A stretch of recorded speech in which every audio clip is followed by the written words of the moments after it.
সুধী দর্শক, আসসালামু আলাইকুম। আশা করছি সবাই ভালো আছেন, সুস্থ আছেন এবং সুরক্ষিত আছেন। আপনাদের সবাইকে স্বাগত জানাচ্ছি বাংলা ভিশনের স্বাস্থ্য বিষয়ক সাপ্তাহিক আয়োজন স্বাস্থ্য কথা অনুষ্ঠানে। আপনাদের সাথে থাকছি আমি ডক্টর আফরিন সুলতানা। আমরা বরাবরের মতোই কিছুটা সময় অবশ্যই কথা বলবো করোনা পরিস্থিতি নিয়ে এবং সে সাথে অন্যান্য স্বাস্থ্য বিষয়ক সমস্যা নিয়ে। আমাদের সাথে আছেন দুজন বিশেষজ্ঞ অতিথি। আমাদের সাথে আছেন অধ্যাপক ডক্টর পারভেজ আহসান, যিনি অর্থোপেডিক সার্জারি বিভাগে আছেন ইবনে সিনা মেডিকেল কলেজ ঢাকাতে, এবং আমাদের সাথে আরও আছেন ডক্টর রকুনুজ্জামান ভূঁইয়া, যিনি সহকারী অধ্যাপক গ্যাস্ট্রোএন্টারোলজি বিভাগ মুগদা মেডিকেল কলেজ ঢাকাতে আছেন। আমাদের বিশেষজ্ঞ অতিথির কাছে দর্শক আপনার যদি কোনো প্রশ্ন থেকে থাকে সেটা অবশ্যই আমাদেরকে জানাবেন আমাদের স্ক্রলে দেখানো নাম্বারে, এবং আমাদের সাথে যুক্ত থাকতে পারেন ফেসবুকে একই সাথে। আপনাদের দুজনকেই ধন্যবাদ জানাচ্ছি আমাদের প্রোগ্রামে আজকে থাকার জন্য। ধন্যবাদ। জি, আর ডক্টর পারভেজ, আপনার সাথে আসলে আমাদের আলোচনাটা আজকে শুরু করি। আমরা সবসময় অনুষ্ঠানের শুরুতে একটু করোনা পরিস্থিতি নিয়ে কথা বলি, কারণ করোনা তো আসলে আমাদের সাথে আছেই। তো আমরা চেষ্টা করি সবসময় সেই তথ্যগুলো একটু দর্শকদের দেওয়ার জন্য, যত নতুন তথ্য আমরা দিতে পারি এবং সচেতনতা বৃদ্ধির জন্য কী করা উচিত সেই বিষয়ে আমরা আসলে একটু পরামর্শ দেওয়ার চেষ্টা করি। আপনার পর্যবেক্ষণ কি এখনকার করোনা পরিস্থিতি নিয়ে, এবং সেই বিষয়ে যদি দর্শকদের কিছু জানানোর থাকে? জি, ধন্যবাদ। আমরা অর্থোপেডিক সার্জন যারা আছি তারা দুটো বিষয় আমরা করোনা পরিস্থিতিকে আমরা বিশেষ নজর দিই। প্রথমত, কিছু কিছু রোগী আছে যারা করোনা হয়ে গেছে, তাদের সার্জারি বিষয় এটা একটা। দ্বিতীয়ত, করোনা ভ্যাকসিন তারা নিয়েছে কিনা, দ্বিতীয়ত। এবং তৃতীয়ত, যারা করোনা সাফার করার পরবর্তীতে যে পোস্ট কোভিড সিচুয়েশনে সেখানে তারা কি অবস্থানে আছে, তাদের অর্থোপেডিক কোনো সমস্যা আছে কিনা বা রিউমাটোলজিক্যাল কোনো সমস্যা, সেটা কি অবস্থা আছে, এই তিনটে পর্যায়ে আমরা করোনার রোগীকে দেখে থাকি। তো করোনায় যারা আসলে সংক্রমিত হচ্ছেন তাদের তো একটা কমন একটা উপসর্গ হচ্ছে তাদের গায়ে ব্যথা, জ্বর, মানে খুবই কমন একটা উপসর্গ। আসলে সেটার সাথে আপনারা কি ডিরেক্টলি কোনোভাবে রিলেটেড? জি, আমরা একটা পেশেন্ট পেয়েছিলাম যে খুব কোমর ব্যথা। পরে আমরা বিভিন্ন পরীক্ষা নিরীক্ষা করছিলাম, কিন্তু দেখছি যে কিছুতেই মিলছে না। পরে আমরা কোভিড টেস্ট করালাম, দেখলাম যে তার কোভিড টেস্ট পজিটিভ। তার মানে কোভিডে তার সিমটম এতটাই কোমর ব্যথা ছিল, আমরা কনফিউজড হয়ে গেছিলাম যে এটা কি ডিস্ক প্রোল্যাপস না অন্য কিছু। সুতরাং কোভিডের একটা অন্যতম সিমটম, একটু পরবর্তীতে যদিও এটা দেখা যায়, সেটা হচ্ছে যে কোমর ব্যথা একটা কিন্তু কোভিডের একটা কমন সিমটম হিসেবে আসছে। আচ্ছা, আর আপনি যে একটা জিনিস বলছেন যে এখনকার করোনা পরিস্থিতিতে আসলে যে কোনো ধরনের উপসর্গেই মানুষজন তো অনেক কনফিউশনে পড়ে যাচ্ছে আসলে কখন টেস্ট করবে বা করা দরকার আছে কিনা, এবং প্রায় আমরা আসলে দর্শকদের কাছ থেকে এরকম একটা প্রশ্ন পাই যে এই ধরনের উপসর্গ যাদের আছে কোভিড রিলেটেড তারা কখন টেস্টটা করবেন। আপনারা কি এরকম কোনো পেশেন্ট পাচ্ছেন যারা শুধু গায়ে ব্যথা নিয়ে আসছে বা অন্য কোনো উপসর্গ নেই? এরকম তো নয়, গায়ে ব্যথাটা আসলে অন্যান্য উপসর্গের সাথে থাকছে। এই ধরনের রোগী কি বেশি পাচ্ছেন? জি, পাচ্ছি, অবশ্যই পাচ্ছি। আমরা প্রথমে আমাদেরটা আগে পরীক্ষা নিরীক্ষা করে নেই যে আমাদের কোনো কারণে ব্যথা হচ্ছে কিনা, কিন্তু আরও পরীক্ষা নিরীক্ষা করি, যেমন ফেরিটিন টেস্ট করি কিংবা ডিডাইমারও করি অনেক সময়, এবং বিশেষ করে কোভিড টেস্টও করি নিই। এবং বেশ কিছু রোগী আমরা পেয়েছি যাদের আসলে পজিটিভ টেস্টের তথ্যগুলো আসলে একটা একটাকে কমপ্লিমেন্ট করে, শুধু সবসময় আমরা শুধু আরটিপিসিআর নিয়েই যে নির্ভর করছি তা না। আচ্ছা, আপনার কাছে আসলে এই প্রশ্নটাই রাখবো, আপনার পর্যবেক্ষণ কি এই বিষয়ে, বা আপনাদের রোগীদের ক্ষেত্রে, কোভিড রোগীদের ক্ষেত্রে আপনারা এই যে উপসর্গগুলোর কথা বলছি, আপনার যে সাবজেক্ট আছে গ্যাস্ট্রোএন্টারোলজি, সেরকম অনেক সিমটম কিন্তু কোভিড রোগীদেরও থাকে, তো সেই বিষয়ে একটু আমাদেরকে যদি জানাতেন। ধন্যবাদ। আসলে এই কোভিড সিচুয়েশন তো আমরা ফেস করছি প্রায় বাংলাদেশে প্রায় 16 মাস হলো এবং বিশ্বে প্রায় 20 মাস, অনেক দিন হয়ে গেছে। প্রথম মনে করা হতো যে কোভিড শুধু আমাদের শ্বাসতন্ত্রের রোগ, শুধু জ্বর, কাশি, সর্দি বা গলা ব্যথা বা নাক দিয়ে পানি পড়া, হাঁচি কাশি। কিন্তু এরপর যতই দিন যাচ্ছে তখন দেখা যাচ্ছে যে কোভিড কিন্তু এই ভাইরাসটা অন্যান্য যে আমাদের অঙ্গগুলো আছে শরীরের, যেমন অন্যান্য তন্ত্র, বিশেষ করে আমার সাবজেক্ট যদি বলি যে পরিপাকতন্ত্র বা লিভারকেও এফেক্ট করে, তারপর নিউরোলজি মানে স্নায়ুতন্ত্র, হার্ট এবং কিডনি, ইভেন স্যার যেটা বললেন যে মাসকুলোস্কেলেটাল সিস্টেম, মাংসপেশি এবং হাড়, এগুলো তো এফেক্ট করে। সুতরাং আমার পর্যবেক্ষণ হচ্ছে যে কোভিড প্রাথমিকভাবে যে অবস্থায় ছিল, যতই দিন যাচ্ছে এটার মানে লক্ষণ বা উপসর্গের পরিধিও বাড়ছে। এবং আরেকটা জিনিস লক্ষণীয় যে কোভিডের সংখ্যা যেমন বাড়ছে, শনাক্তের হার বাড়ছে, মৃত্যুর সংখ্যাও বাড়ছে, সেই সাথে কোভিড রিলেটেড বিভিন্ন জটিলতা যত দিন যাচ্ছে আমরা নতুন নতুন করে উদ্ঘাটন করছি। জি। সুতরাং এবং এই কোভিডের ভাইরাসটারও কিন্তু মিউটেশন হচ্ছে, মানে জিনগত পরিবর্তন হচ্ছে, এবং বিভিন্ন পরিবর্তনের ফলে দেখা যাচ্ছে যে উপসর্গের মধ্যে কিন্তু বিভিন্ন তারতম্য দেখা আচ্ছা, যায়। আমি দর্শকদের পক্ষ থেকে আসলে আপনাকে একটা প্রশ্ন করি। এই যে উপসর্গগুলো হয়, যে বমি হওয়া বা ডায়রিয়া হওয়া এই ধরনের, অথবা তার স্মেল সেন্স চলে যাচ্ছে, স্বাদ পাচ্ছে না খাবারে, এগুলো কিন্তু কোভিডের উপসর্গ হিসেবে আমরা বেশ গুরুত্ব দিয়ে দেখছি। তো এই উপসর্গগুলো তো আসলে অন্যান্য গ্যাস্ট্রোএন্টেরাইটিস যে সমস্যাগুলো থাকে বা পরিপাকতন্ত্রের কোনো একটা প্রদাহ হলে বা ইনফেকশন হলে একই রকম উপসর্গই কিন্তু হয়। তাহলে সেক্ষেত্রে আসলে কখন রোগীরা এটাকে কোভিড ভেবে চিন্তা করবে বা পরীক্ষার জন্য যাবে, সেটা যদি একটু বলতেন। খুবই গুরুত্বপূর্ণ প্রশ্ন। যে একটা হচ্ছে যে এখন কোভিড প্যান্ডেমিক, এই সময়ে জ্বর, কাশি, গলা ব্যথা থাকলে আমরা অবশ্যই ডাইরেক্ট কোভিড চিন্তা করব এবং কোভিডের মানে শনাক্ত করার জন্য পরীক্ষায় চলে যাব। আর কিছু কিছু ক্ষেত্রে দেখা যাচ্ছে আসলে তেমন জ্বর ব্যথা থাকে না, হয়তো হালকা মাথা ব্যথা বা একটু গা ব্যথা মেজমেজ করে, বা গলা একটু কাশি থাকতে পারে, না থাকতে পারে। সেই সাথে দেখা যাচ্ছে যে বিশেষ করে আমেরিকায় যে প্রথম যে শনাক্ত হলো কেসটা, তার কিন্তু মেইন সিমটমই ছিল ডায়রিয়া, লুজ মোশন। জি।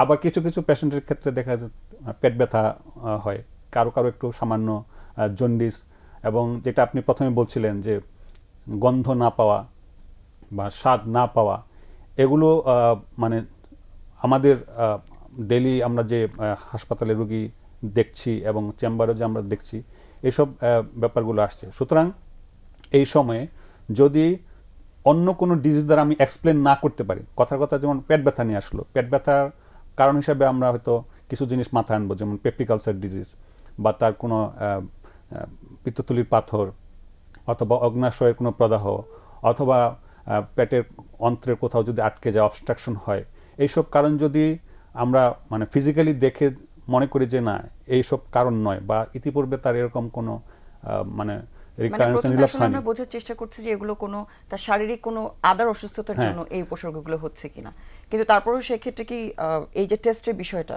বাকি উপসর্গগুলো সহ চিন্তা করে তখনই কি আপনি অ্যাডভাইস করছেন? এখন আমি যদি মানে চিন্তা করি যে পেটের ব্যথা নিয়ে আসলো বা পেটের কোনো সমস্যা নিয়ে আসলো, তখন আমি শারীরিকভাবে রোগীটাকে দেখলাম, দেখে আমার কিছু ডিফারেন্সিয়াল ডায়াগনোসিস আসবে।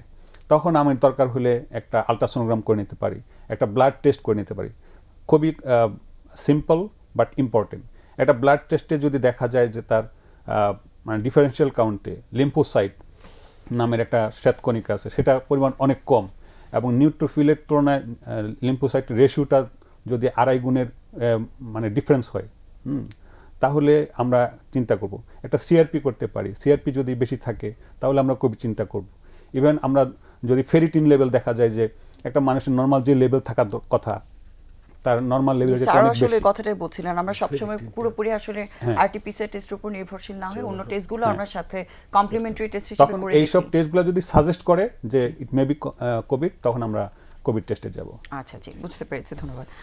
স্যার, আপনি আসলে একটা কথা বলছেন যে কোভিডেও যেরকম গায়ে ব্যথা নিয়ে একটা সমস্যার জন্য রোগীরা আসছে, পোস্ট কোভিড সিনড্রোমের কথা আমরা শুনছি, খুব কমন একটা বিষয় যেখানে রোগীদের অনেক ধরনের উপসর্গ হচ্ছে। তো সেই বিষয়টাও যদি একটু আমাদের জানাতেন যে পোস্ট কোভিডের অবস্থা। ধন্যবাদ অত্যন্ত সুন্দর প্রশ্নের জন্য। ব্যথাটা একটা সিমটম যেটা কোভিডের অন্যতম, এটার সাথে আমাদের সিমটমের সাথে একটু মিলে যায়। তো পোস্ট কোভিডের সমস্যাটা হচ্ছে দীর্ঘদিন শুয়ে থাকে, এবং দীর্ঘদিন শুয়ে থাকলে যে মেরুদণ্ডের এটার কিছু ক্ষয় হয়, এটাকে বলে অস্টোপোরোসিস, ডিজিউজ অস্টোপোরোসিস হয়, এবং দেখা যায় যে তারা খুব ব্যথায় সাফার করে। এবং আমরা সেই মোতাবেক পোস্ট কোভিড সিচুয়েশনে আমরা কিছু ব্যথার ওষুধ দিই এবং তাকে ফিজিওথেরাপি দিই। তাকে একটু বলি যে আপনারা হাঁটা চলা একটু বাড়িয়ে দিন এবং নর্মাল কিছু এক্সারসাইজ করেন, তাহলে তার যে পোস্ট কোভিড যে সমস্যাগুলো সেগুলো অতিক্রম করতে পারে। মানে একটা টোটাল লাইফস্টাইল মডিফিকেশন একটা ব্যাপার খুব ইম্পর্টেন্ট, এবং এর মধ্যে আপনি যে জিনিসগুলো বলেছেন যে এক্সারসাইজের বিষয়টা, খাওয়া দাওয়ার বিষয়টা এবং তার ওষুধপত্রের বিষয়টা, সেটা নিয়ে আপনার সাথে আবার একটু আলোচনায় আসবো। আমাদের সাথে একজন দর্শক যুক্ত হয়েছেন। দর্শক, আপনার নাম এবং বয়স বলে আপনার প্রশ্নটা আমাদের জানান। জি প্লিজ। জি, আসসালামু আলাইকুম। ওয়ালাইকুম আসসালাম। আমি কৃষিবিদ মোহাম্মদ শাহাবুল্লাহ সরকার সিলেট থেকে বলছিলাম। জি আমার বয়স 58, ওজন 68 কেজি।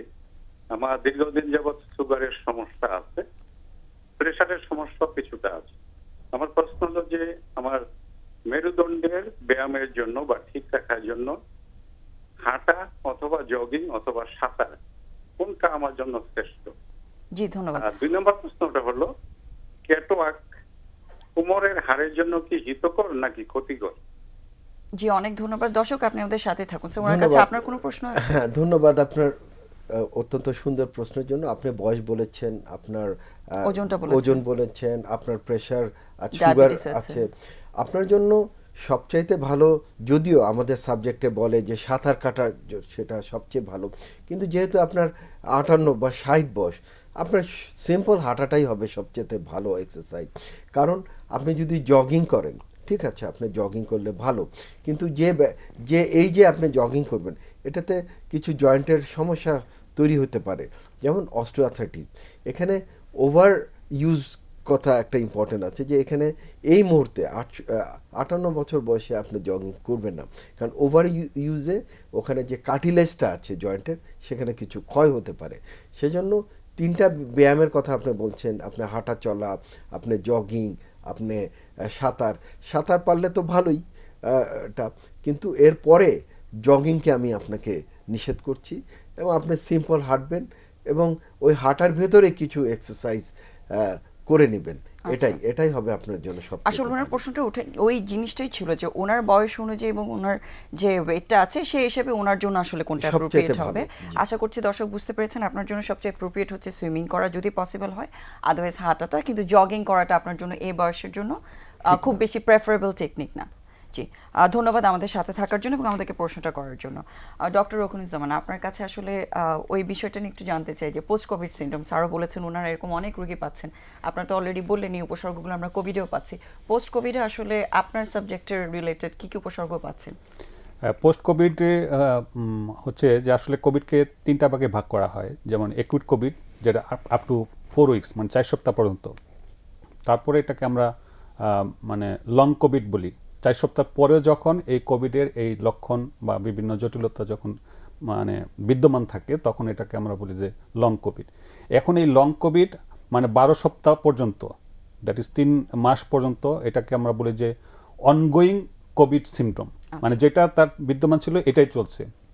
তারপরে যখন 12 সপ্তাহ পার হয়ে গেল, তারপরও যখন কিছু নতুন উপসর্গ অথবা বিদ্যমান উপসর্গগুলো যদি চলমান থাকে, তখন আমরা এটাকে বলি যে পোস্ট কোভিড সিনড্রোম।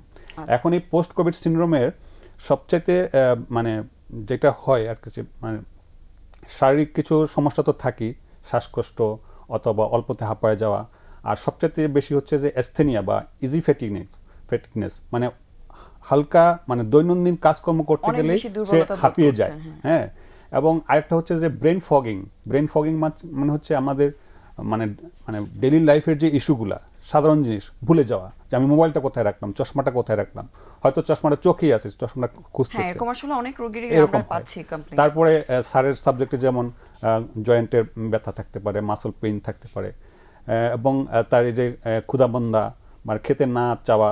আরেকটা হচ্ছে যে নিউরোলজিক্যাল এবং সাইকোলজিক্যাল প্রবলেম, যেমন ধরেন ঘুম না আসা, অ্যাংজাইটি, টেনশনে থাকা, অনেক সময় ডিপ্রেশনে থাকে, এবং দেখা যায় যে সে উৎসাহ হারিয়ে ফেলে, এবং অনেক সময় পিটিএসডি হয়, যেটা আমার পোস্ট ট্রমাটিক মানে একটা stress সাইকোটিক disorder হচ্ছে। ডিসঅর্ডার, যেটাকে বলা হয় আর কি স্ট্রেস ডিসঅর্ডার। মানে বিশেষ করে যে সমস্ত রোগীরা মারাত্মক কোভিডে আক্রান্ত হয়েছেন এবং এসডিইউ বা আইসিইউ ফেস করেছেন, রাইট। তাদের সেই ফ্ল্যাশব্যাক যেটা বলি আমরা, যে তার অতীত স্মৃতিটা বারবার আসবে, ট্রমাটার ইফেক্টটা হ্যাঁ, আসলে ট্রমাটার থেকে ইফেক্ট থাকে, এবং সেটা বারবার স্মরণ করবে এবং সে আতঙ্কগ্রস্ত হয়ে থাকে, এবং মনে হয় যে তার জীবনে হয়তো আবার এটা ফিরে আসবে। তো এই ধরনের মানে লং কোভিড সিনড্রোম বা পোস্ট কোভিড সিনড্রোম যাই বলেন, এগুলো কিন্তু প্রায় 15% কেসে কিন্তু আমরা পেয়ে থাকি। আচ্ছা, আপনি তো আসলে একটা কোভিড হসপিটালে কাজ করছেন, এই রোগীদেরকে কিভাবে ডিল করছেন সেই বিষয়ে আপনার এক্সপিরিয়েন্সটা আমরা একটু শুনবো। তার আগে একজন দর্শকের প্রশ্নটা নিয়ে নিই। দর্শক আপনার নাম এবং বয়স বলে আপনার প্রশ্নটা আমাদের জানান। আমার মার 55 বছর, আমার প্রবলেম ফোন দিয়েছিল আমার মার জন্য 55 বছর। জি ঠিক আছে বলেন। ওনার প্রবলেম হচ্ছে কিছুদিন যাবত পেট ব্যথা, কিছু গন্ধ করে, মুখে একদম রুচি নাই। আচ্ছা, আর কোনো কিছু জানানোর আছে বা জানতে চান আপনি আর কিছু? আর মাঝে মধ্যে জ্বর আসে। আপনার কোনো প্রশ্ন আছে আচ্ছা, দর্শকের কাছে? প্রিয় দর্শক, আপনার কাছে আমি একটু জানতে চাই যে উনি যে গন্ধ পান না, এটা কি মানে ডেফিনেটলি যে গন্ধ পান না, মানে স্বাভাবিক গন্ধ যেরকম আমরা পারফিউমের গন্ধ বা খাবারের গন্ধ, এগুলো কি পান না? স্বাভাবিক গন্ধ পান না উনি? না, প্রবলেম হচ্ছে যে খাইতে গেলে গন্ধ করে, মানে কিছু খাইতে পারে না, ওনার মুখে দুর্গন্ধ রুচি নাই। লাগছে। মানে স্বাভাবিক গন্ধ চাইতে অন্যরকম গন্ধ লাগছে উনি গন্ধ খেতে লাগে, গেলে, হ্যাঁ। এটা একটা। হ্যাঁ। আর উনি খাওয়ার অরুচি আছে। আর কি জি, হ্যাঁ। জ্বর কি আছে? হ্যাঁ, জ্বর মাঝে মধ্যে আসে, নাপা খাইলে কমে আবার। না, মাঝে মধ্যে বলতে আছে। একটু আপনি যদি সময়টা উল্লেখ করতেন যে এতদিন যাবত জ্বর। এক সপ্তাহ যাবত মাঝে মধ্যে আসে, আবার এক কমে যায়। সপ্তাহ। তাহলে খুব শুধু বেশি নাপা দিন হয়। খাই। আর ওনার সাথে কি ওই গলা ব্যথা বা সর্দি কাশি এরকম কিছু আছে? জি না, এরকম কিছু নাই। আচ্ছা, এখন আপনার মায়ের জন্য ধন্যবাদ। আপনি ভালোই বলেছেন যে এরকম একজন বয়স্ক লোকের একটু একটু জ্বর আছে, তারপরে মানে ডিসটেস্ট, মানে খাবারের স্বাভাবিক মানে স্বাদটা পাচ্ছেন না বা গন্ধটা পাচ্ছেন না, এগুলো কিন্তু কোভিডের লক্ষণ। এবং যেহেতু আমরা কোভিডের মানে প্যান্ডেমিকে আসি, আমাদের এই ধরনের সমস্যা থাকলে আমাদের মাথায় প্রথমে রাখতে হবে যে কোভিড হইতে পারে। এবং বয়স্ক লোক বর্তমান যেহেতু, পরিস্থিতিতে এই জিনিসটা হ্যাঁ, আমাদের মাথায় রাখা বয়স্ক দরকার। লোক একটা রিস্ক ফ্যাক্টর আছে। সুতরাং আমার মনে হয় যে আমরা তো সিমটোমেটিক কিছু ওষুধ দিতেই পারি, খাওয়ার রুচির জন্য ভিটামিন দিতে পারি বা ডমপিডন জাতীয় ওষুধ দিলে ওনার খাওয়ার রুচিটা হয়তো বাড়বে। কিন্তু তার আগে ওনার কোভিড টেস্টটা নিকটস্থ কোনো সেন্টার থেকে করে নিতে পারেন। এটা আপনি র্যাপিড অ্যান্টিজেন টেস্টও করতে পারেন, ইভেন আপনার আরটিপিসিআর যদি সুযোগ থাকে করে নেবেন। তার সাথে কিছু স্বাভাবিক পরীক্ষা করে নেবেন। আমি প্রথমে যেরকম বলেছিলাম যে কমপ্লিট ব্লাড কাউন্ট করা, ব্লাডের কাউন্ট থেকে আমরা একটা আন্দাজ করতে পারবো, সিআরপিটা করে নেওয়া। আর তাছাড়া ওনার সুগারটা একটু দেখে নেওয়া বয়স্ক লোককে, মানে কিছু পরীক্ষা হ্যাঁ, নিরীক্ষা দরকার এগুলো আছে। দরকার আছে। আচ্ছা, এবং সেক্ষেত্রে অবশ্যই আপনি চেষ্টা করবেন একজন ডক্টরের, বিশেষজ্ঞ ডক্টরের পরামর্শ নিয়ে নিতে, কারণ আমরা তো আসলে যে তথ্যটুকু পাচ্ছি অতটুকুর ভিত্তিতে যতটুকু পরামর্শ দেওয়া সম্ভব সেটা দেওয়ার চেষ্টা করছি। দর্শক, আশা করি বুঝতে পেরেছেন আপনার এখন করণীয়টা কি। আপনার কাছে আসলে একটু খুব কমন একটা বিষয় নিয়ে আসি, যেহেতু বারবার এই কোভিডের সাথে ব্যথার বিষয়টা চলে আসছে। খুব কমন একটা ব্যথার আমাদের এখানে যেটা আমরা দেখি সেটা হচ্ছে লো ব্যাক পেইন, ছেলে মেয়ে নির্বিশেষে।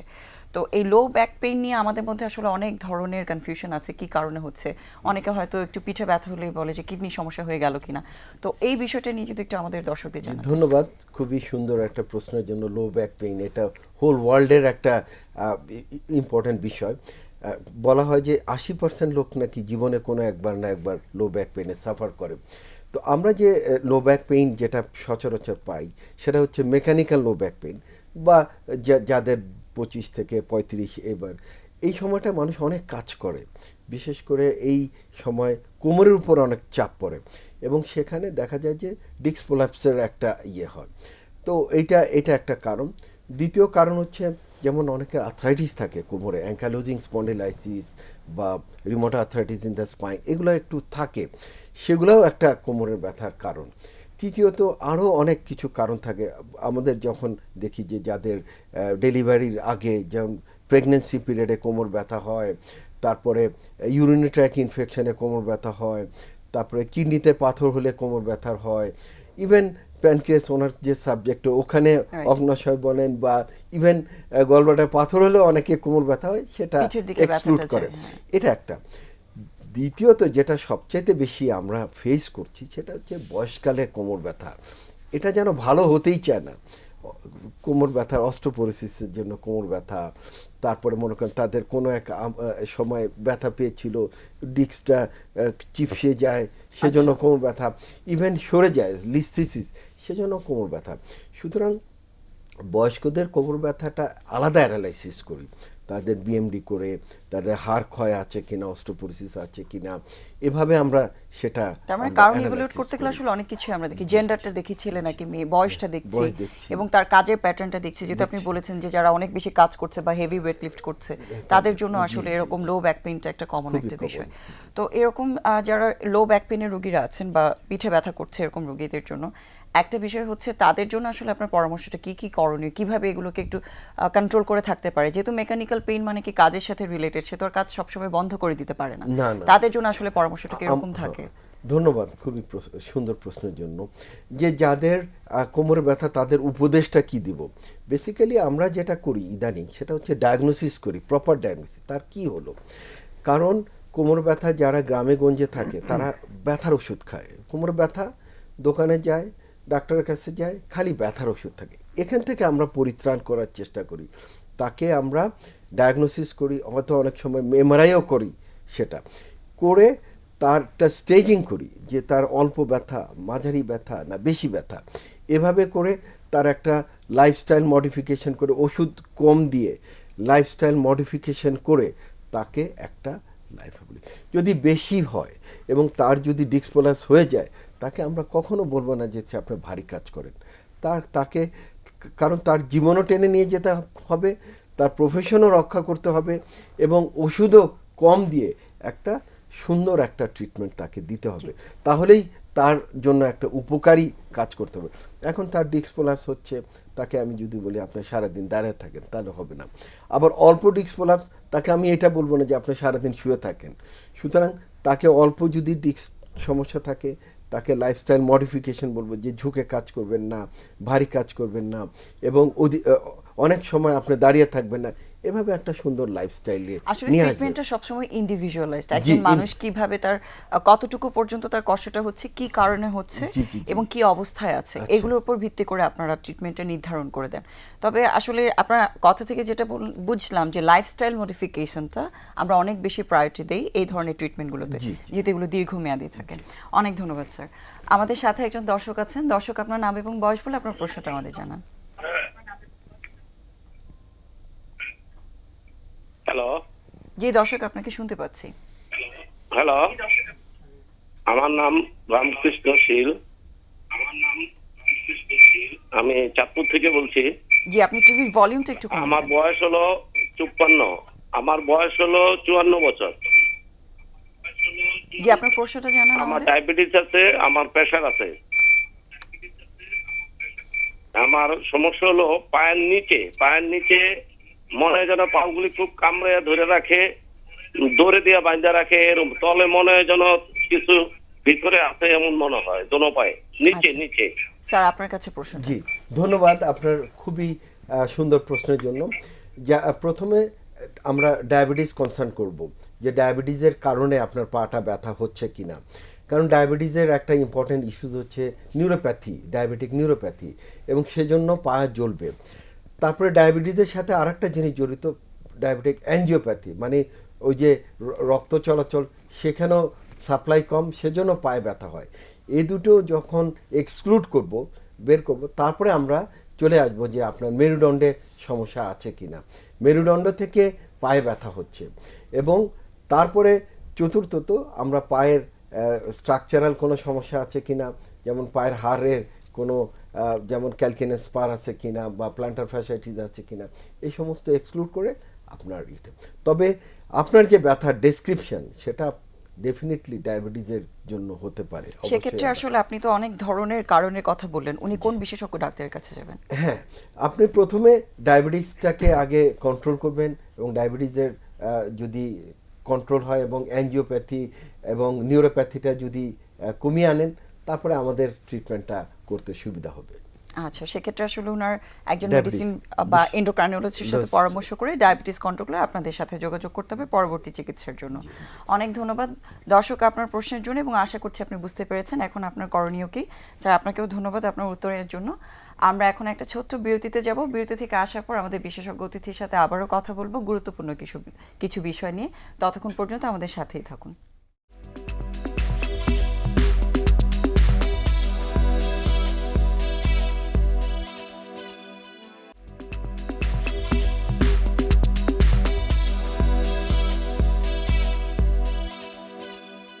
শুধু দর্শক, আপনাদেরকে আবারও স্বাগত জানাচ্ছি স্বাস্থ্য কথা অনুষ্ঠানে।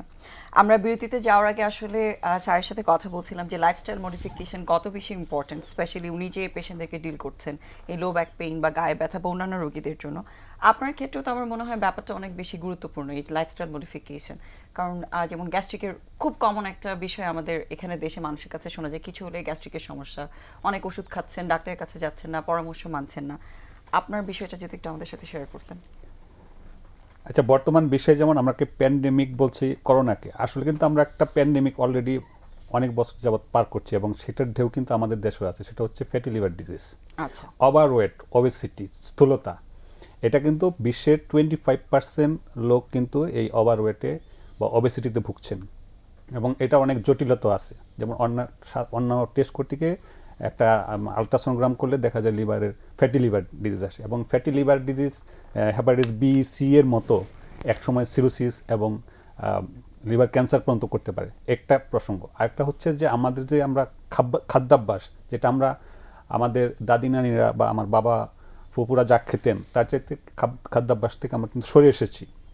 বিশেষ করে এখন আমাদের ফাস্ট ফুড, জাঙ্ক ফুড এবং তৈলাক্ত খাবার, চর্বি খাবার, রিফাইন্ড ফুড, আপনার মানে ক্যান ফুড বা টিন ফুড বা সংরক্ষিত খাবার, প্রসেস ফুডটা আমরা বেশি কনজিউম করছি, যেটা ন্যাচারাল, যেটা আমাদের একসময় বাজার থেকে আনতো, রান্না করতো, খেয়ে ফেলতাম। কিন্তু এখন দেখা যায় যেটা ফ্রিজে থাকে অনেক দিন, অথবা আমরা বাজার থেকে সংরক্ষিত খাবার এনে নিজেরা অতি সহজে এটা খাচ্ছি। এইসবের কিছু সমস্যা, স্বাস্থ্যগত সমস্যা অবশ্যই আছে। বিশেষ করে যদি আপনি পেপটিক আলসার ডিজিজের কথা বলছেন, যদি অতিরিক্ত তেল, ঝাল, ভাজা পোড়া, মশলাযুক্ত খাবার খায় এবং এই যে খাবার খাচ্ছি এই খাবারের সাথে যদি কোনো রকমের কোনো ব্যাকটেরিয়া ঢুকে যায়, বিশেষ করে একটা ব্যাকটেরিয়া আছে যেটা আপনার খাদ্যের সাথে ফিকুরাল রুটে ঢুকতে পারে, যেমন হেলিকোব্যাক্টার পাইলোরি, এটা বিশ্বজোড়াই আছে এবং এটা বাংলাদেশের প্রায় 90% লোক এই ভাইরাস দ্বারা, ব্যাকটেরিয়া দ্বারা কখনো না কখনো আক্রান্ত হয়েছেন বা এখন আছেন এবং এটা একটা প্রধানতম কারণ হচ্ছে পেপটিক আলসার ডিজিজের। সেই সাথে আমরা ব্যথানাশক ওষুধ খাচ্ছি বা স্মোকিং করছে, অনেকেই অ্যালকোহল নিচ্ছে।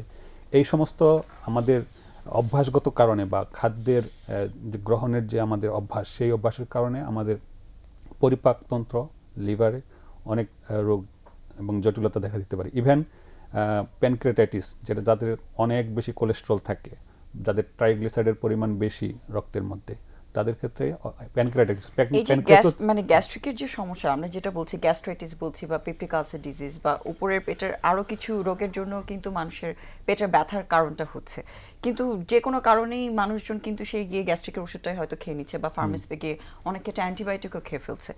এই যে ওভার ইউজ হচ্ছে বা একটা ডাক্তারের পরামর্শ ছাড়া দীর্ঘ সময় হয়তো খেয়ে যাচ্ছেন একটা গ্যাস্ট্রিকের ওষুধ, এই বিষয়টার আসলে ইম্প্যাক্টটা কি হতে পারে সেটা আমার মনে হয় আমাদের দর্শকদের একটু জানানো দরকার, যেহেতু পরামর্শ ছাড়াই দীর্ঘ সময় ওষুধ খাওয়ার একটা টেন্ডেন্সি আমাদের দর্শকদের মধ্যে আছে। ধন্যবাদ। আসলে পেটের যে কোনো ব্যথা, বেদনা অথবা পেট ফাঁপা, ফুলা, এটাকে আমাদের জনগণ বা আমাদের রোগীরা নিজে থেকেই মনে করেন যে এটা হয়তো গ্যাস্ট্রিক বলতে ওনারা পেপটিক আলসারকে বুঝিয়ে থাকেন, কিন্তু এই সমস্যাগুলো কিন্তু আলসার ছাড়া অন্য কারণেও হতে পারে। যেমন রিফ্লাক্স, মানে স্টোমাকের মানে পাকস্থলীর খাবারটা যখন ইসোফেগাসে মানে খাদ্যনালীতে চলে আসবে, তখন তার মানে সিনার পিছনে একটা ব্যথা অনুভব হতে পারে, এটাকে হার্টবার্ন বলা হয়। তাছাড়া তার ইরিটেবল বাউল সিনড্রোম থাকতে পারে, তার অন্য কোনো কারণই নাই, তার হয়তো এই ফুড হ্যাবিটের জন্য এই সমস্যাগুলো হচ্ছে। কিন্তু সেক্ষেত্রে কিন্তু মানুষ এই গ্যাস্ট্রিকের ওষুধ যেমন খাচ্ছে, তাহলে সেটার ইম্প্যাক্ট কি হচ্ছে? পিত্তথলির পাথর, তার ব্যথা, সেটাকে সে গ্যাস্ট্রিক মনে করছে, মানে নিজে থেকেই গ্যাস্ট্রিক মনে করে গ্যাস্ট্রিকের ওষুধ মানে অমিপ্রাজল, ইসোমিপ্রাজল, ভ্যানিটিডিন বা অ্যান্টাসিড খেয়ে যাচ্ছেন মনের মতো করে, হয়তো সাময়িক পরিত্রাণ পাচ্ছেন, আবার এটা ফিরে আসতেছে। কিন্তু এটা খেলে মানে সমস্যা দুটো হচ্ছে যে, প্রথম হচ্ছে ওনার প্রপার ডায়াগনোসিস হয় নাই এবং উনি এই স্বাস্থ্য সমস্যা থেকে মানে পরিপূর্ণভাবে পরিত্রাণ পাচ্ছেন না। আরেকটা হচ্ছে ওনার অর্থ কিন্তু বারবার যাচ্ছে ওষুধ কেনার পিছনে। তৃতীয় কারণ হচ্ছে এই না বুঝে এই ওষুধগুলো দীর্ঘদিন যদি খায় কেউ, তাহলে এক সময় দেখা যাবে যে এই ওষুধগুলোর কার্যকারিতা থাকবে না। এবং বিশেষ করে যদি গ্যাস্ট্রিকের ওষুধ দীর্ঘদিন খায়, তাহলে কি হবে, আমাদের স্টোমাকের যে অ্যাসিডিটি এটা কমে যাবে এবং ওইখানে খাদ্য পরিপাকের জন্য যে পেপসিন নামের যে পাচক রস থাকে, সে ওখানে কাজটা করতে পারবে না, এনভায়রনমেন্ট পাবে না। তখন দেখা যাবে যে অন্যান্য ব্যাকটেরিয়া ঢুকে গেলে সহজেই ফুড পয়জনিং বা ডায়রিয়াজনিত রোগ হবে। এবং অনেক সময় এরকমও হ্যাঁ। হয় যে যেহেতু অ্যাসিডটা অনেক কমিয়ে দেয়, সেক্ষেত্রে কিন্তু অনেক ক্ষেত্রে এটা ক্যান্সারের ঝুঁকিটাও কিন্তু হ্যাঁ, বাড়িয়ে দেয়। হইতে পারে। তো আসলে যে কোনো ওষুধ যদি আমরা মনে করি যেগুলো ওভার দ্য কাউন্টার ড্রাগ গেলেই পেয়ে যাচ্ছে মানুষজন খুব সহজে, সবসময় ডাক্তারের পরামর্শ অনুযায়ী একটা নির্দিষ্ট সময় পর্যন্ত খাওয়াটাই আসলে দরকার। যেহেতু আমরা যেটা বলছি যে এই ধরনের ওষুধগুলো দীর্ঘ সময় খেলে এটার যে ইফেক্টটা সেটা আসলে কখনোই আপনার স্বাস্থ্যের জন্য ভালো হচ্ছে না। তো দর্শক, আশা করছি আপনি বুঝতে পেরেছেন বা আপনারা বুঝতে পেরেছেন আমরা কোন তথ্যটা আপনাদের কাছে দিতে চাচ্ছি। অবশ্যই ওষুধ আমাদের দরকার হয় অসুখ নিয়ন্ত্রণের জন্য, কিন্তু সে একটা নির্দিষ্ট সময় পর্যন্ত এবং ডাক্তারের পরামর্শ অনুযায়ী। আপনার কাছে আসলে একটু ওই বিষয়ে জানতে চাচ্ছি, ওভার ইউজ অফ ড্রাগ আমাদের দেশে খুব কমন একটা বিষয়, আর ব্যথা তো খুব কমন একটা প্রবলেম। ব্যথার ওষুধও আমরা একইভাবে যেহেতু ওভার দ্য কাউন্টার ড্রাগ থাকে খেয়ে যাচ্ছে হয়তো আমাদের সাধারণ মানুষজন না বুঝে দীর্ঘ সময়। এখন আপনার দিক থেকে একটু যদি আপনার দৃষ্টিকোণ থেকে বলতেন। ধন্যবাদ অত্যন্ত সুন্দর প্রশ্নের জন্য। আমরা যারা অর্থোপেডিক সার্জন বা এই বিষয়ে আমরা কাজ করি, তারা সবচেয়ে বেশি রোগ পাই হচ্ছে কোমর ব্যথা, হাঁটু ব্যথা, ঘাড়ে ব্যথা, কাঁধে ব্যথা। তার মানে ব্যথাটা একটা অন্যতম ইস্যু। তাহলে এই ব্যথার অতিক্রম কিভাবে হচ্ছে আমাদের দেশে?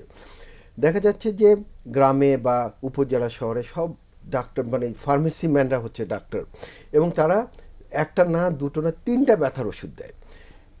তিনটা মানে কোনো না গ্রুপের কোনো একটা তো কাজ করবি, এবং এই তিনটা ব্যথার ওষুধের ফলে যে শরীরে যে ঝামেলা হচ্ছে এটা কিন্তু রোগীরা বুঝতে পারতেছে না। তো তারা প্রথমে ব্যথার ওষুধ দিয়ে প্রথমে তারা ওনার যে গ্যাস্ট্রিক পেপটিক আলসার করছে, এক। 2 নম্বর হচ্ছে এই ওষুধ দিয়ে দীর্ঘদিন করে তারা কিডনি সমস্যা করছে, তো ক্রিয়েটিন হাই করে ফেলছে। তৃতীয়ত এই রোগীদের মুখের কোনো রুচি থাকতেছে না, এবং পা ফোলা, একেবারে এই ওষুধের একটা রুগী বানিয়ে তারা নিয়ে আসতেছে। তো আমাদের কাছে যখন উপজেলা বা ডিস্ট্রিক্ট শহর থেকে ঢাকায় এসে আসছে, তখন প্রথমে আমরা সমস্যা পাই তার গ্যাস্ট্রিক। তার মানে আমার কোনো ট্রিটমেন্টই তাকে করতে পারছে মানে তার রোগের তখন সঠিক চিকিৎসাটা দেওয়াটা আরো ডিফিকাল্ট হয়ে যায়। ডিফিকাল্ট, দিতেই পারতেছি না। তখন আমরা রেফার করি, ভাই আপনি গ্যাস্ট্রো আগে ঠিক করেন, আপনি গ্যাস্ট্রোএন্টারোলজিস্টের কাছে আগে পেট ঠিক করেন, তারপরে আমার চিকিৎসা। তার মানে সে পেট ঠিক করতে করতেই আমার চিকিৎসায় আসতেছে, আরো ডিলে হয়ে যায়। ডিলে হয়ে যাচ্ছে। 2 নম্বর হচ্ছে আমরা যারা অর্থোপেডিক সার্জন যারা ব্যথা নিয়ে কাজ করি, তারা সব সময় একটা ওষুধ দেই, এবং এটা শুরু করি প্যারাসিটামল দিয়ে, কারণ আমাদের এটা বইতে লেখা আছে। কিন্তু তারা প্রথমে শুরু করে সবচেয়ে বেশি ব্যথার ওষুধ দেয়, তাহলে আমাদের তো ব্যথার ওষুধ কাজই করবে না। তখন তারা বলে যে এই ডাক্তার ভালো না, এই ডাক্তারের ব্যথার ওষুধে কাজ করে না। সাথে সাথে গিয়ে মোবাইলে ফোন করে বলে যে আপনি ওষুধ আসলে দিচ্ছেন। ভ্রান্ত ধারণাগুলো থেকে আমাদের অপচিকিৎসার সুযোগটা বেশি হয় আমাদের মানুষদের জন্য। যেহেতু ফার্মেসি থেকে আসলে যে ওষুধ দিচ্ছে তিনি তো আর জেনে বুঝে দিচ্ছেন না, কিন্তু একজন ডাক্তার যখন দিচ্ছেন তিনি সামগ্রিকভাবে রোগীর অবস্থা চিন্তা করে কিন্তু ওষুধটা দিচ্ছেন। ওই ভরসার জায়গাটা আসলে আমাদের দর্শকদের থেকে আসতে হবে যে আমাদের বিশেষজ্ঞ ডাক্তার যারা আছেন তাদের পরামর্শটা আসলে মেনে চলাটা বেশি ইম্পর্টেন্ট। একই সাথে আরেকটা বিষয় একটু জানতে চাই, আপনার সাবজেক্টের সাথে অবশ্যই রিলেটেড, সেটা হচ্ছে ক্যালসিয়াম একটা ওষুধ আছে যেটা আসলে আমাদের দেশের মানুষ অহরহ খেয়ে যাচ্ছে, স্পেশালি মহিলারা। যেহেতু আমরা জানি যে একটা নির্দিষ্ট বয়সের পর তার শরীরে ক্যালসিয়াম কমে যায়, অনেকেই হয়তো খাচ্ছেন এটা। এখন ভিটামিন ডিও অনেক খাচ্ছেন, যেহেতু করোনা সিচুয়েশনে ভিটামিন ডি খাওয়ার কথা বলছে। এই বিষয়ে আপনার এই বিষয়ে সবচেয়ে ইম্পর্টেন্ট কথা যেটা আমি বলতে চাই, ক্যালসিয়ামের খুবই মিসইউজ হচ্ছে। আমাদের যে ক্যালসিয়াম কার্বনেট বা অক্সালেট যেগুলো দেওয়া হয়, এগুলো শুধু পেটের ভলিউম বাড়ায়, এটা কিন্তু বেসিক্যালি ক্যালসিয়ামে কোনো কাজ করতেছে না। বা এই যে এই সে রোদে যাওয়ার উপদেশটা না দিয়ে ডি চালাচ্ছি, এটাও কিন্তু একটা অপচিকিৎসা আমি বলবো। সুতরাং আমাদের বলা উচিত কি, আপনি সানলাইটে যান, আপনি 10টা থেকে 1টার ভিতরে সানলাইটে যান, সেখান থেকে প্রয়োজনীয় রোদ পাবেন, এবং ওই ওষুধ খাওয়ার দরকার নেই, আপনি এক্সারসাইজ করেন, এটা একটা। 2 নম্বর হচ্ছে আমাদের গ্রেড করতে হবে অস্টিওপোরোসিস আছে কিনা। অস্টিওপোরোসিস ট্রিটমেন্টে নর্মাল ক্যালবডি ক্যালসিয়াম এগুলো কোনো কাজই করে না। ওখানে আমাদের আসে হচ্ছে প্যারাটাইট, টেরিডোপ্যারাটাইট আছে, ওখানে বিসফসফোনেট আছে, ওখানে জোলেন্ডেনিক আছে। এই সমস্ত ওষুধ আছে যারা টিপিক্যালি অস্টিওপোরোসিস হলে খায়। কিন্তু আমাদের দেশে বছরকে বছর 5 বছর 10 বছর ধরে খালি ক্যালসিয়াম। এত দীর্ঘ সময় যে ক্যালসিয়াম খাচ্ছেন সেটার জন্য আসলে তার ব্যাড ইমপ্যাক্ট কি হতে পারে? এগুলো তো অনেক ছোট করে বলতে হবে, আমরা একদমই শেষ পর্যায়ে। জি, এখানে তাদের ক্যালসিয়াম রিলেটেড স্টোন হচ্ছে, মুখের রুচি হচ্ছে, এবং ক্যালসিয়াম দিয়ে গ্যাস্ট্রিক মানে পেপটিক আলসারও হচ্ছে এইসব খেয়ে দিয়ে। এবং সবচেয়ে ইম্পর্টেন্ট যদি ওষুধ খেলেন, টাকা খরচ করলেন, এই সমস্ত ওষুধ দিয়ে কোনো যদি কাজ না হয় তাহলে তো একটা এক্স্যাক্টলি, বিরাট আসলে অসুবিধা। উপকার হলো না, বরং সেক্ষেত্রে যদি দীর্ঘ সময় যারা ব্যবহার করছেন পরামর্শ ছাড়া, তাদের অপকারই হচ্ছে অনেক বেশি। আর যেহেতু লাইফস্টাইলের বিষয়টা বারবার আসছে, আপনাদের দুজনের কাছ থেকে একটু জানতে চাই খুব ছোট করে, আপনার দিক থেকে পরামর্শ কি লাইফস্টাইল মডিফিকেশন কি করা উচিত? খুব লাইফস্টাইল short। মডিফিকেশন আমাদের প্রথম কাজ হচ্ছে ছোটবেলা থেকে সে ব্যায়াম করবে, আচ্ছা। সে সকালে ব্যায়াম করবে এবং খেলাধুলা করবে, সে আটকা পরিবেশে থাকবে না, এটা হচ্ছে প্রথম। 2 নম্বর হচ্ছে আপনাকে কোমর ব্যথার কারণ বুঝে অ্যাপ্রোপ্রিয়েট এক্সারসাইজ করতে হবে, সেখানেও আর আপনি যত্রতত্রভাবে লিফটে উঠে যাওয়া আসা করবেন না, যত্রতত্র রিক্সায় উঠবেন না, আপনি হেঁটে চলাফেরা করবেন। মানে মেইন বিষয়টা হচ্ছে মুভমেন্টস রাখতে হবে Movement, শরীরকে life is এবং movement। অ্যাক্টিভ থাকতে হবে জি, জি। ফিজিক্যালি। আপনার কোনো পরামর্শ খুব ছোট 1 মিনিটের মধ্যে?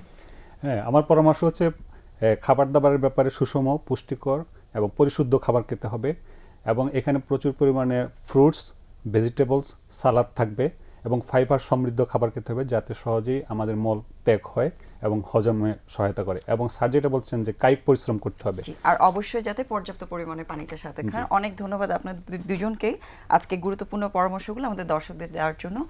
দর্শক, আশা করছি আমাদের বিশেষজ্ঞ অতিথির পরামর্শগুলো আপনারা শুনবেন, চেষ্টা করবেন লাইফস্টাইলটাকে মডিফাই করে সুস্থ থাকার জন্য, সুরক্ষিত থাকার জন্য। আর এখনকার পরিস্থিতিতে একই বিষয়, করোনা থেকে সুরক্ষিত থাকার জন্য স্বাস্থ্যবিধি মেনে চলবেন এবং ডেঙ্গুর বিষয়টাকেও ভুলে যাবেন না। সবাই আশপাশ পরিষ্কার পরিচ্ছন্ন রাখবেন, জমে থাকা পানিগুলো অবশ্যই সরিয়ে ফেলার চেষ্টা করবেন এবং মশা থেকেও সুরক্ষিত থাকার চেষ্টা করবেন। ভালো থাকবেন, সুস্থ থাকবেন সবাই।